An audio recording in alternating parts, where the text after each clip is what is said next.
The Tao of Self-Confidence, episode 708.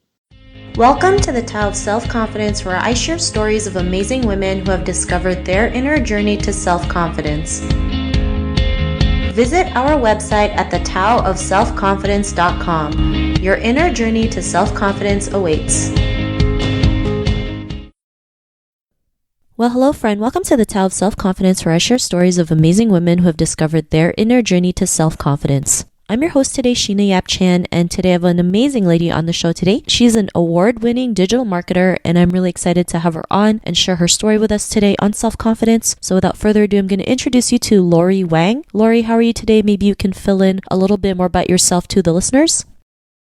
Yes, thanks so much, Sheena. My name is Laurie, and I actually help people to learn how to grow their audience online. And that's across different companies, individuals, personal brands, and something that I truly believe in. And I think the more that we can increase our impact and are well-known online, then the more that we can actually increase our overall business profitability and also increasing our reach as well. Thanks for sharing that. And Laurie, what's your cultural background? Yeah, so I was actually born in China originally, and I grew up there until I was 10 years old. And then I moved over to the United States, to New York. From there, where I spent the majority of my, I guess you call them my formidable years, growing up in the States. And then during my junior year in college, I had this opportunity to study abroad. But because I didn't have the foreign language requirement to go anywhere else besides England, London was my natural choice. So then I moved to London just after 2007, and then pretty much stayed there ever since. So I'm pretty much like a third cultural child, I think that's what you call it. Awesome. Well, thanks for sharing that. And what would be your favorite self-confidence quote? My favorite quotes, let me just have a think. Actually, there's this wonderful woman. She's known by Swiss Miss online, and is actually one of her most popular design blogs. Her name is Tina Roth Eisenberg, and one of her quotes, one of my favorite all time, is that life is all about the people you meet and what you make with them. And I think that's been so true in many ways throughout my life so far, and also especially right now in my business. And ever since I started growing it about 4 and 5 years ago, that itself has helped me so much in terms of many ways and business opportunities as well. Thanks for sharing that great quote. And, I totally believe, the people you meet will always be either a blessing or a learning lesson, right? And if we always see it that way, we can just, life can just be a lot better, and we're just more open to more open to things in our lives, or, attract the right things. So thanks for sharing that. And in your own words, how do you define self-confidence? I think self-confidence is more about belief and mindset. And this is something that I personally have felt shifted in my personal view ever since I started to shift my mindset and how I see myself. Because I think previously self-confidence, when I was growing up, I think I had a very low level of that, just because around me I didn't have a lot of role models I can actually look up to really kind of think about who I want to be. Whereas as I grew older and I became more confident in terms of who I see myself as and what I want to portray myself as to other people, and really kind of crushing a lot of the fears that I had, I guess, growing up, and some of the previous, I guess, in terms of preconceived notions of what my fear are. And once I broke through that ceiling, I think that really got me to where I am today. Thanks for sharing that. And I totally believe belief and mindset is huge when it comes to confidence, because if you don't have that belief, you're not going to go out there and take action on what you want to do, despite how many rejections we have, or how many roadblocks we have, or how many bad days we have. Just, practicing on our belief and mindset really will help us push through. So thanks for sharing that great definition. And Laurie, what was your life like before your discovery of self-confidence? Yeah, I would say I had a lot of fears about, for instance, one of my biggest areas of my business right now is public speaking, because not only I do a lot of workshops with corporates and individuals on how they can increase their online audience and grow their overall business profitability with online marketing, but also a lot of what I do is speaking internationally as well. Now, if I was thinking back to myself maybe 20 years ago, that person would tell you that's absolutely not going to happen, because to her, at the time, public speaking is probably one of the biggest fears in my life. It's probably on par with death, I would say. And for me, once I did break through that and decided to just go out there and just kind of put my message out and to try to get to impact as many people as possible, that really shifted my entire, I would say, self-confidence, my entire way of communicating with people, the way that I use my voice even. Overall, I would say, that previous person is almost unrecognizable in the sense that a lot of things that I'm doing today would almost seem completely impossible to that person, let's say 20 years ago. Thanks for sharing that. And I know public speaking is probably like a lot of people's fears, right? That and maybe doing video, just because, you're out there, you're putting yourself out in front of all these people you don't know. You don't know if you're going to like screw up or say something, or if people are, judging you. But like you mentioned, you just went out there and did it. And, the only way to put your fears down is just to take action on them. And fear can sometimes be a good indicator that, you have something to offer. You have a message out there. You have something to create a positive impact in the world. And if you just go there and take action and see what's on the other side, it can be amazing. Like what you mentioned, you just went out there and did it despite of your fears, despite, thinking like all these things that are running through your head like we all do. And because of you going out there and putting your message and speaking your voice, what's your life been like now?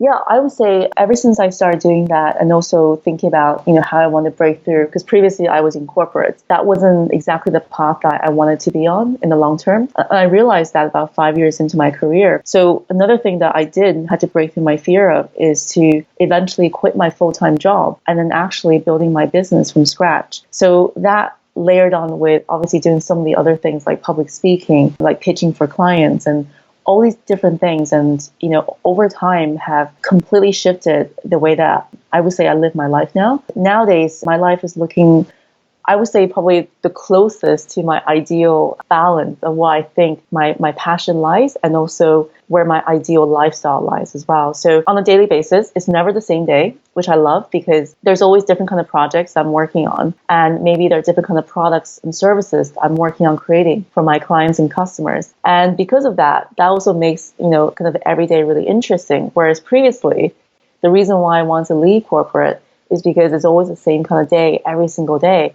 And I think I'm the kind of person that gets bored very easily. So the other thing is that now I get to meet a lot of interesting entrepreneurs who are not only my clients and students, but over time become my friends as well. And I think, we ourselves, we attract people based on what our qualities are. So if we are a certain kind of people, we attract a kind of tribe that ultimately will be potentially working with us, potentially becoming our customers, potentially becoming our friends as well. And that's something I really enjoyed because it's the people in my life that really makes my business into what it is, and also making my life in terms of what it is. Because every day I feel like I'm making an impact, helping those that I really care about. Thanks for sharing that. And I think that's great that you've been able to do that. And especially, it's not always easy to quit your job and do something from scratch, especially as, an Asian woman. A lot of family members and friends will tell you you're crazy. Why would you do that when you have something stable and you're going to start with, something that you don't even know if it's going to push through or not, or going to succeed, but that doesn't matter, right? Like you knew that you had it in you to create something out of nothing. And, you're proof that you did do that. And it's not easy. You'll probably have bad days. There's days where you want to quit or cry or throw your laptop against the wall, but it's all worth it in the end. So I think that's great that you've been able to do that and, attract the right opportunities and people into your life. And, to the woman who's listening to our episode, she may be in her own journey to self-confidence. What would be that one tip you'd give to her? I would say the first step is to think about what you want your ideal life to look like. And I started this process, this is probably about, I would say 12 years ago now, and that made a huge shift in terms of how I see things. So I listed out all the things that I want to have in my daily life and I want to have as part of who I am. So once I did that, then I started thinking about, okay, how do I then make sure that whatever it is I want to do next is actually going to be fulfilling as many of these qualities as possible. So that's the first step that really helped me. The other part is to really write down a list of things that you currently are just petrified about. So this is what I meant earlier about the fears side of things. So think about a list of things that you literally just think right now, if you have to do that, it makes your skin crawl, right? You write these things down and then you create a little kind of action plan on how you're going to take one small step at a time. Now, I care a lot about small steps because I feel like we can never take a huge leap straight away and actually be comfortable with it. But if we take small steps at a time, that's what's really going to help us to eventually get to that end goal. So write down a list of all these things that makes you like hugely petrified about, and then work out the action plan and how you're going to be getting there. So for example, if it's public speaking, one of the things that I did in the beginning is I literally just had a little small group of friends get together where all of us want to work on our public speaking. And then we continue to just do that on a weekly basis, where it could be like in a coffee shop somewhere where we have a quiet corner, or maybe someone had a meeting room in their company that we can use, and we just share that after work. And you just kind of go up there in front of your friends and just tell a story or tell anything. But because you're doing that on a regular basis, and eventually I moved on to things like, what do you call that? There's a speaking club. I think it's all over the world. Escaping the name of in my head right now, but I'll send it to you after. But there's a speaking club that you can sign up to, which I'm sure there are lots of anyway around the world in different chapters. So eventually I graduated to that. But as you're doing that more and more often, you're really kind of eventually using that friction to eliminate those fears that you have. And by the time you know it, you'll be looking back and thinking, wow, I'm almost unrecognizable in terms of who I am today doing these things. But because you've been taking these steps so many times and so frequently, you are completely eradicating that fear. And that's how you eventually become more and more self-confident in the areas that you think you can't do, or you previously think that it's just almost impossible. So I think some of these things are really good to start trying. And remember that we all take baby steps. So don't ever feel like you want to compare your day 1 to someone's day 365, right? Because we're all on different journeys at this current time. And be patient with yourself. Give yourself time to work on that. Eventually, all your efforts will definitely pay off. Thanks for sharing those great tips. And if our listeners wanted to get to know a little bit more about you and what you do, is there any links or social media profiles we can connect with? Sure, yeah. They can head over to my website at lauriewang.com. So just my first name and last name.com. And feel free to also connect with me on Instagram, which is just at I am Laurie Wang. Thanks for sharing that. And to our listeners, if you want to connect with Laurie, you can also head on over to the taoofselfconfidence.com and search for Laurie's name. Her show notes will pop up along with everything else that we talked about. And I really just want to thank Laurie today for taking the time to share her story and tips with us on self-confidence. So thank you so much, Laurie. Thank you for having me, Sheena. It's been a pleasure. Not a problem. It was really great having you on the show. And to our listeners, be on the lookout for another new episode of another amazing woman's journey to self-confidence. And we'll talk to you soon. Bye for now. Thank you for tuning in to another amazing episode of The Tao of Self-Confidence. Get your free audiobook by visiting our website at thetaoofselfconfidence.com. Your inner journey to self-confidence awaits.